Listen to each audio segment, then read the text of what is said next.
ओम।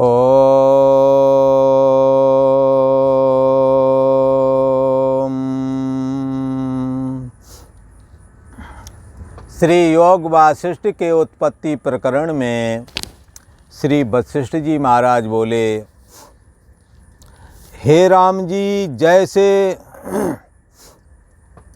सुवर्ण बुद्धि का त्याग करके नाना प्रकार के भूषण भाषित होने लगते हैं, यदि सोने में सोना ही दिखे तो फिर मैं कुंडल बनवाया है, नथुनी झुमका आदि बनवाए हैं, ऐसा कोई ना बोले। दरअसल आभूषण तो दिखते हैं, समझ में आते हैं और बोलते भी हैं, ये हमारी अमुक वस्तु है, ये हमारी अमुक वस्तु है, पर ये हमारा सोना है, ऐसा नहीं बोलते। तो जब आभूषण बोलते हैं तो सोना का विस्मरण करके ही बोलते हैं। यदि सोना ही है ऐसा करके यदि बोलें तो आभूषण ना बोलना चाहिए, ये मेरा सोना है, ऐसा बोलते हैं। कई बार स्वर्णकार के पास में जाते हैं तो कहते हैं, हमारे ये कान वाले ये जो कुंडल हैं ये हमने बेचना है। तब वो कहता दिखाओ जरा, और उसको तौलता है, कहता तुम्हारा सोना इतना है, तुम्हारा कुंडल इतना है, इतना ये नहीं बोलते हैं, क्योंकि कुंडल नाम की कोई वस्तु सोने में है ही नहीं। ये कुंडल नाम और रूप तुमने कल्पना किया है, पहनने वाले की वासना ने कल्पना किया है, वहाँ तो केवल सोना ही है। ऐसे ही देह और जगत ये जो तुम्हें दिखता है, ये तब दिखता है जब आप आत्म सत्ता ब्रह्म सत्ता को भूल गए हैं। इसीलिए तो संतों ने गाया, स्वयं सच्चिदानंदा भूल के भयउ बंदा। हाँ, जैसे सर्प मणि उजियारे, खाए कीट मति मंदा, भूल के भयउ बंदा। है तो सच्चिदानंद स्वरूप आत्मा ही सबका स्वरूप है, सबकी गठरी लाल है, कोई नहीं कंगाल, गांठ खोल देखत नहीं, याबिद भय बेहाल। गांठ खोल के देखना ही नहीं चाहते, और गांठ खुले भी कैसे? मोह रूपी अंधकार हृदय में भरा पड़ा है।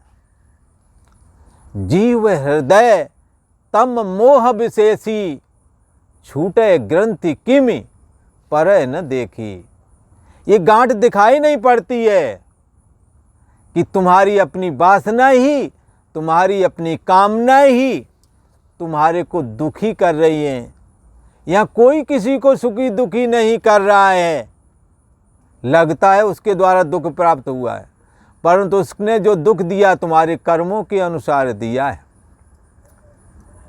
इसीलिए तो रामचरितमानस में जब माता सीता जी के साथ में श्री राम प्रभु जंगल को गए और निषाद राज के यहाँ वो रुके, तो कुसा बिछा कर के माता सीता जी लेटी। निषाद भगवान राम के प्रिय मित्र भी थे, और उन्होंने देखा लक्ष्मण जी रखवाली के लिए रात में वीरासन लगा के बैठे हुए थे। माता सीता जी एक साइड में लेटी, एक साइड में श्री राम प्रभु लेट गए। उन्होंने कहा, देखो कैसा बड़ा अन्याय हुआ, कैकेयी ने बड़ा अन्याय किया। जो दूध की फेन के समान कोमल वस्त्रों में गद्दों पर लेटने वाली ये जनक की पुत्री, जो जनक नंदिनी सीता जी हैं, ये कुसा पर लेटी हुई हैं। इन्हें ऐसे हालत में देख करके हमारा हृदय फटा जा रहा है, मेरे से देखा नहीं जा रहा है। हाँ, और ये श्री राम प्रभु जब चलते थे तो बड़े बड़े मंडलेश्वर राजा लोग इनके चरणों के नीचे फूल बिछाते चलते थे। आज इनकी ये दशा देख करके मेरे दुख का अंत नहीं।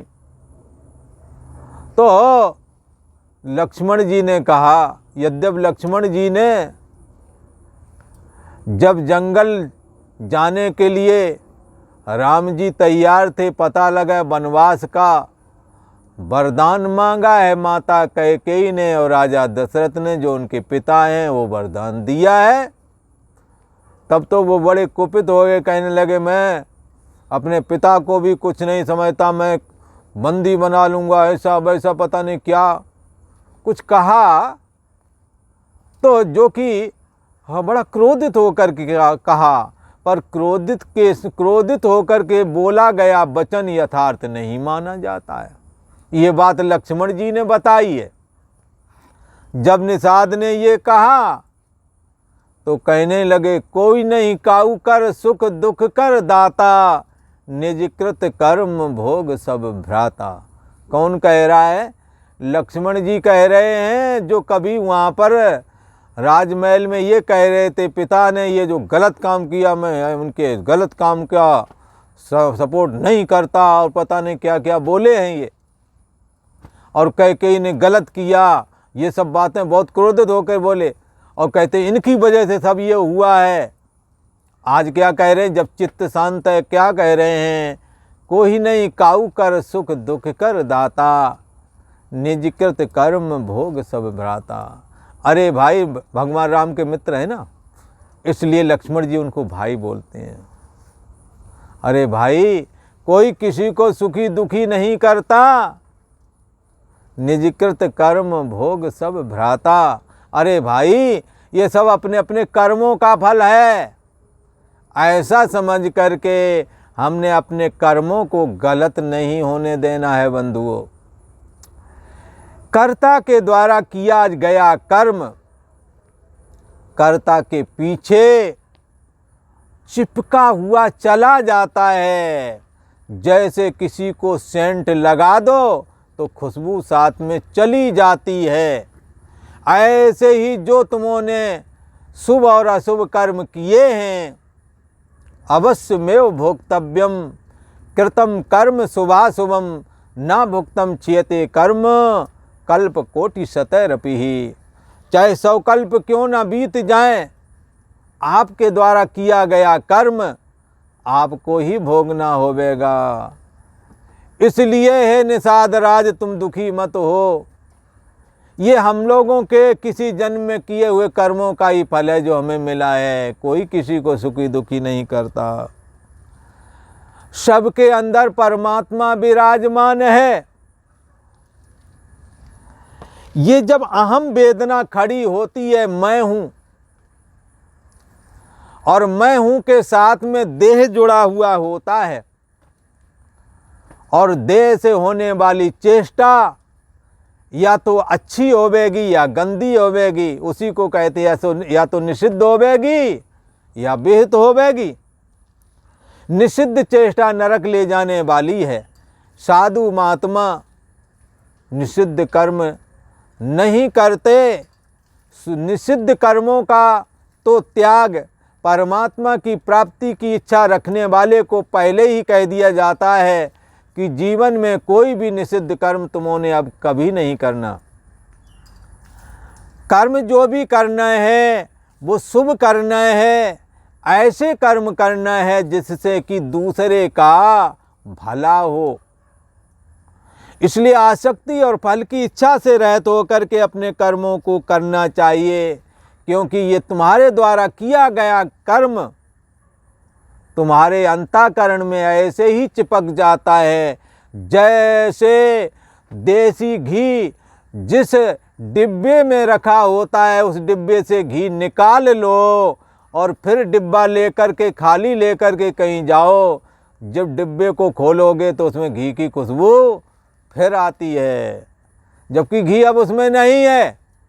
ऐसे तुमने कर्म किया, कर्म करने का समय, कर्म करने वाले हाथ पैर शरीर नष्ट हो जाते हैं, पर मन में कर्म करने के संस्कार रूप खुशबू साथ में चली जाती है।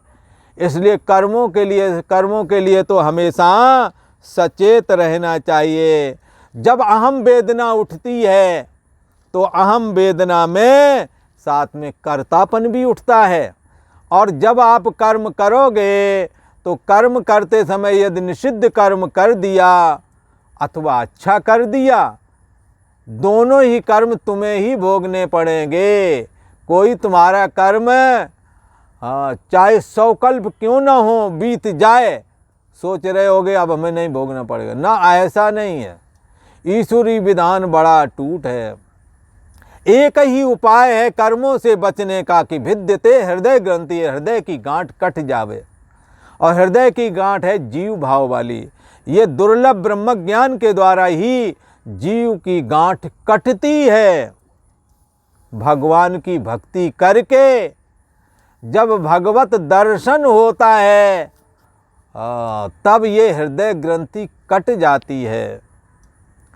और जब हृदय ग्रंथि कट गई तो भिद्यते हृदय ग्रंथि छिद्यन्ते सर्व संशया छियन्ते चास कर्माणि तस्मिन् दृष्टे परावरे। जब हृदय गांठ कट जाती है तो सारे संशय कट जाते हैं, जीव भाव की गांठ भी कट जाती है। तो कहते हैं कि तब ये अहम वेदना आत्मा में फुरने लगती है। जब अहम वेदना फुरने लगती है तो परिच्छिन्न व्यक्ति विशेष जीव भाव भी फुरता है और अपनी वासना के अनुसार कर्म करता है। जैसी वासनाएं अंदर होती हैं, जैसी परिकल्पनाएं अपने अंदर होती हैं, वैसा ही होकर के ये जगत फुरने लगता है। इसलिए कहा कि हे राम जी, जब अहम वेदना होती है तब अनेक रूप हो करके ये देह और जगत हो करके दिखने लगता है। जैसे राम जी सुवर्ण की ओर देखिए तब सब भूषण सोना रूप ही दिखने लगते हैं, और जब आभूषण देखोगे तो सोना नहीं दिखेगा। इसलिए नजरें बदली, नजारे बदल गए। किश्ती का रुख बदला तो किनारे बदल गए। यदि आत्मसत्ता में मैं बुद्धि लाओगे तो देह और जगत का अंत हो जाएगा। इसीलिए गुरुओं ने, संतों ने बड़ी युक्ति के साथ शिष्यों को उपदेश दिया। तुलसी बाबा ने तो कहा ये संसार एक समुद्र है, इस समुद्र से पार लगाने के लिए सतगुरु एक कर्णधार कहलाते हैं। सतगुरु वैद वचन विश्वासा, संयम ये न विषय की आशा। सतगुरु के वचनों में विश्वास रखना है और संयम क्या करना है, न विषय की आशा। विषयों की आशा छोड़ दो। बोले क्यों? मुक्ति जो तू चाहता विष सम विषय तजतात रे, आर्जो क्षमा संतोष समदम पी सुधा दिन रात रे। संसार जलती आग है, इस आग से झट भाग कर आशांत शीतल देश में हो जा अजर, हो जा अमर। हाँ, मुक्ति जो चाहता, यदि मुक्ति चाहिए तो विष को विषय के समान, जो विषय है ना उसको विष की तरह छोड़ दे। निष्काम भाव से कर्म करे, ईश्वर भक्ति करे, चित्त को निर्मल बनाए और दुर्लभ ब्रह्म ज्ञान को धारण करे, आत्मज्ञान को धारण करे। जब राम जी आत्मा का बोध होवेगा तब उसे ब्रह्म सत्ता ही या आत्मसत्ता ही उसे हर जगह भाषित होवेगी। जैसे जो सोना देखता है उसे आभूषण नहीं दिखता, ऐसे ही जिसने ब्रह्म सत्ता को जान लिया है उसे जगत के रूप में भी ब्रह्म सत्ता ऐसे ही दिखती है। जैसे जो सोने को जानता है उसे आभूषण भी सोना ही दिखता है। हे राम जी, तब संपूर्ण जगत ब्रह्म रूप हो जाता है। इसीलिए तो कहा सतगुरु के द्वारे पे गजब हो गया, अहम ब्रह्म जान के जगत खो गया। जब ब्रह्म सत्ता को मैं ब्रह्म हूँ ऐसा करके जाना तो जगत दिखना बंद हो गया, ब्रह्म ही दिखने लगा। इसलिए उपनिषद ने कहा ब्रह्म ही वेदम सर्वम, ये सब कुछ ब्रह्म ही है, आत्मा ही वेदम सर्वम। ये सब आत्मा ही है। ऐसा कहा। जैसे राम जी मृतका की सेना बालकों को अनेक रूप हाथी घोड़ा के रूप में दिखाई पड़ती है और बुद्धमान को तो मिट्टी दिखती है वहाँ, तैसे ही हे राम जी अज्ञानी को यह जगत का रूप नाना प्रकार से भाषित होता है। ये घरवार है, ये परिवार है, ये खजाना, मैं मेरा तू तेरा, मैं और मोर तोर तय माया, ये सब दिखता है। किसको? अज्ञानी को। जो ब्रह्म सत्ता को जान करके ज्ञानी बन गया है, वो ज्ञानवान को ब्रह्म सत्ता ही भाषित होती है। वह कौन ब्रह्म है? जिसमें दृष्टा दर्शन दृश्य फुरे हैं। हाँ, वह कौन ब्रह्म है? को देवा, वो कौन सा देव है? जो मन साक्षी, जो मन का भी साक्षी है, मन को भी जानने हारा है। वह कौन ब्रह्म है जिसमें दृष्टा दर्शन और दृश्य फुर रहे हैं? इनके मध्य और इनसे रहित जो सत्ता है, ये ब्रह्म सत्ता है। दृष्टा देखने वाला, दर्शन आगे वो जो दृश्य है, और जो आगे से वृत्ति निकल रही है वो दृष्टि। दृष्टा देखने वाला, जो आँख से वृत्ति निकल रही वो दृश्य आगे वाला, और दर्शन ये दृष्टि हो गई। तो दृष्टा दर्शन दृश्य जहाँ से फुरते हैं, वो कौन सा देव है? वो तुम ही हो। सो प्रभ और नहीं, सो तू है।